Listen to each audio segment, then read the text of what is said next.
Sono stati illustrati oggi i risultati di una vasta e complessa operazione portata avanti dai carabinieri del centro anticrimine Natura della città, sotto il coordinamento della Procura, a conclusione di un'indagine svolta in particolare presso la zona ASI industriale, Piazza del Lavoro, una delle maggiori discariche abusivi presenti.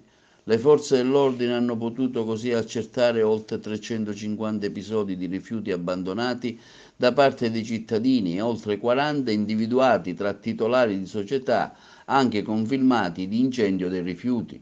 Le sanzioni amministrative partono da 600 euro in su per un ammontare complessivo di circa 211.000 euro, secondo quanto previsto dall'articolo 256 del decreto legge 152 del 2006, che prevede anche l'arresto da 3 mesi a 1 anno. Tra i materiali rinvenuti dai militari anche amianto, solventi chimici, parti di autoveicoli, prodotti sanitari e per verniciatura, pneumatici usati. Le zone sono state altresì ripulite e bonificate, coinvolgendo anche i comuni in cui ricadono le discariche. Una lunga attività investigativa ha dato i suoi frutti. Ecco, diversi mesi di appostamento hanno fatto sì che avete scoperto tanti illeciti e tante persone che buttavano i rifiuti, addirittura c'è chi li incendiava. Assolutamente sì, un'attività imponente, fortemente voluta dal Comando Provinciale dei Carabinieri di Agrigento, in stretta sinergia con il Centro Anticrimine Natura, che è il reparto dell'arma speciale che si occupa specificamente dei reati in materia ambientale, ovviamente coordinati dalla Procura di Agrigento. Risultati, come dicevamo, non indifferenti, un bilancio imponente che ha visto di fatto pizzicate oltre 350 persone a gettare e abbandonare rifiuti in modo incontrollato.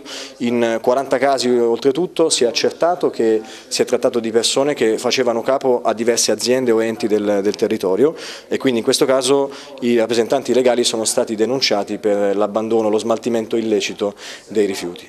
I risultati dell'operazione, un'attenta analisi, appostamenti, insomma un'indagine che ha dato i suoi frutti.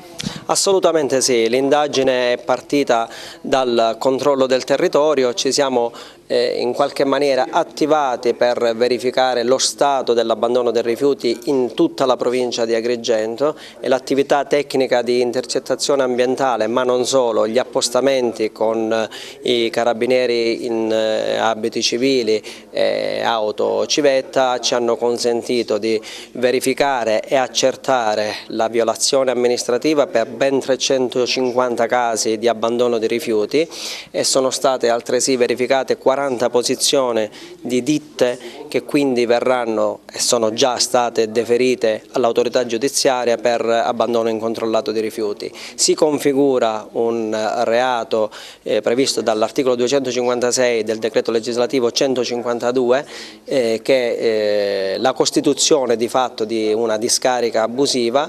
In particolare le attività si sono svolte nella zona industriale di Agrigento, dove peraltro si sono verificati 2 incendi a carico di questa discarica, con una probabile e presunta emissione anche di sostanze nocive in atmosfera.